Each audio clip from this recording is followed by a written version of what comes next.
semuanya. Apa kabar?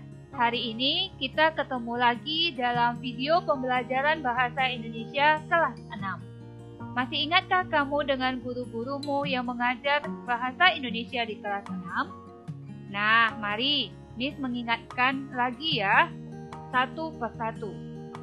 Ada Miss Awati, ada Sejanwar, ada Miss Larosa, dan ada Miss Harum.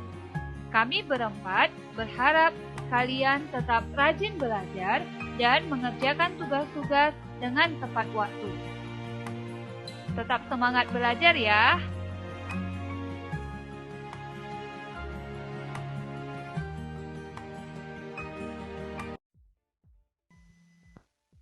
Hari ini kita akan belajar di tema 9.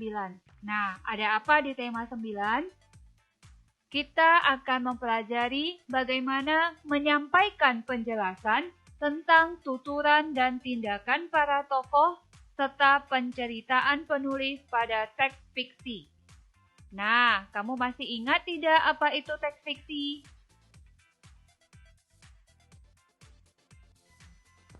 Miss mengingatkan kembali apa itu teks fiksi. Teks fiksi adalah teks yang berisi rekaan atau khayalan dan tidak berdasarkan kenyataan. Contohnya itu seperti dongeng, cerita rakyat, atau novel. Nah, jadi Miss, di dalam bab ini kita membahas tentang apa? Nah, teks fiksi yang kita baca dapat ditelusuri dari tuturan dan tindakan langsung dari tokoh atau berdasarkan penceritaan penulis. Nah, yang dimaksud dengan tuturan itu adalah seperti percakapan antara satu dengan yang lain. Sedangkan tindakan itu sama dengan perbuatan. Ya. Nah, jadi apa tujuan kita mempelajari ini?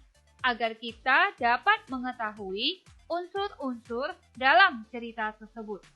Waduh, Miss, apalagi unsur-unsur dalam cerita itu? Nah, unsur-unsur dalam cerita yang dimaksud seperti ada latar cerita, watak tokoh, permasalahan yang terjadi di dalam cerita, dan amanat atau pesan yang ingin disampaikan di dalam cerita itu. Nah, jadi inilah yang akan kita bahas. Mari kita simak berikut ini. Perhatikan kutipan cerita berikut. Malam itu, Bobby senang sekali memandang langit malam yang sedang cerah di halaman rumahnya. Bobby menatap gugusan bintang yang tidak bisa dihitung jemarinya. Ia bisa merasakan terpaan lembut angin yang menyapu wajahnya. Banyak pengetahuan tentang bintang yang dihafalnya.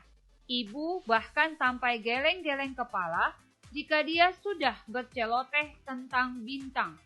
Ada Orion, Sirius, Andromeda, dan Scorpius. Tetapi yang menjadi favoritnya yaitu Sirius.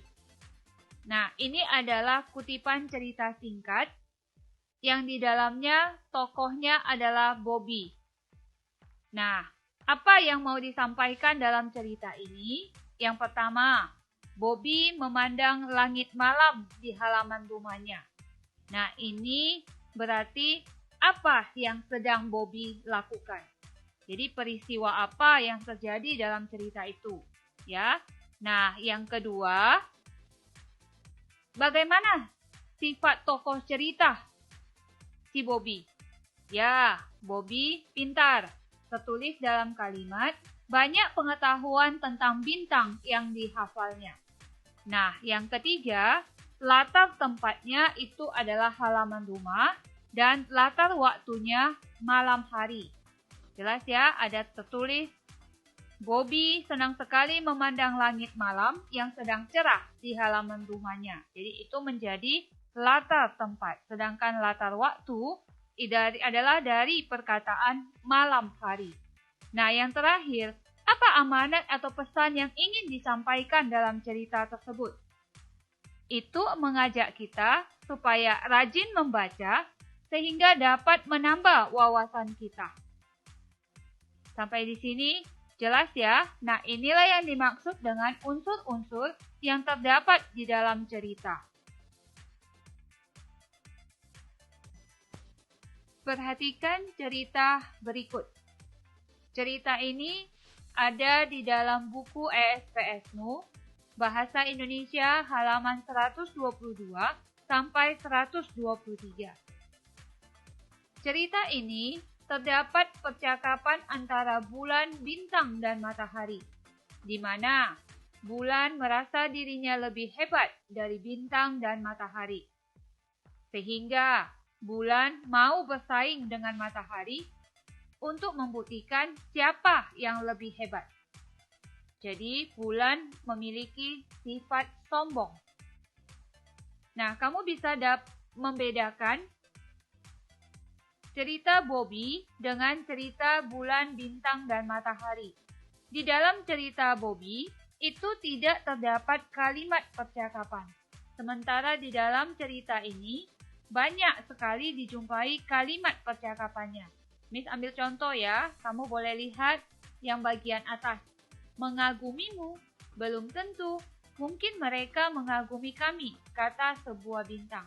Tapi dari bawah, aku kelihatan lebih besar dan indah daripada kalian, sahut bulan. Nah, inilah yang dimaksud dengan kalimat percakapan. Jelas ya anak-anak?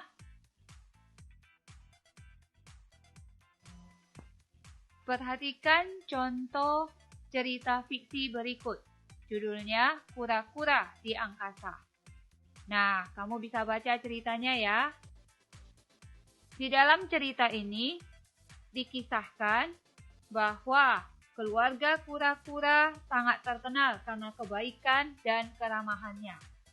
Suatu ketika, keluarga kura-kura ini diuji oleh penjaga langit.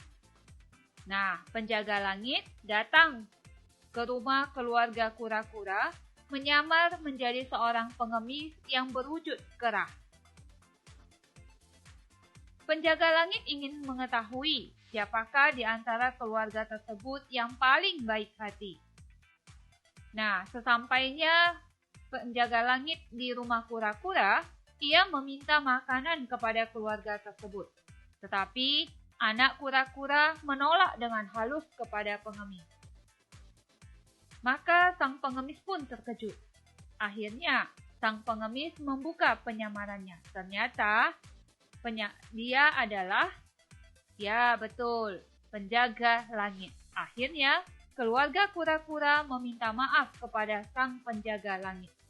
Nah, ini jelas adalah cerita teks fiksi, di mana tokoh kura-kura dalam kehidupan nyata tidak ada yang tinggal di angkasa. Itu yang pertama ya. Yang kedua, sifat baik hati, ramah, dan tidak baik. Dikatakan tadi pada awalnya bahwa keluarga kura-kura sangat terkenal karena kebaikan dan keramahannya. Nah, yang ketiga, perilaku dalam cerita. Nah, apa perilakunya? Jelas, anak kura-kura menolak dengan halus kepada pengemis yang ingin meminta makanan. Dan yang terakhir, akhirnya keluarga kura-kura meminta maaf kepada penjaga langit. Nah, inilah yang membuktikan bahwa teks di atas merupakan teks fiksi. Artinya, teks yang dibuat tidak berdasarkan kenyataan, tetapi bisa mengajarkan kepada kita mengenai perilaku, apakah itu perilaku yang baik atau perilaku yang buruk. Jelas ya anak-anak? Nah, inilah sekilas mengenai bagaimana kita menelusuri cerita dalam teks fiksi. Sekian dulu penjelasan Miss dalam video kali ini ya. Harapan Miss kembali seperti tadi, kalian tetap rajin belajar dan semangat. Sampai ketemu lagi ya.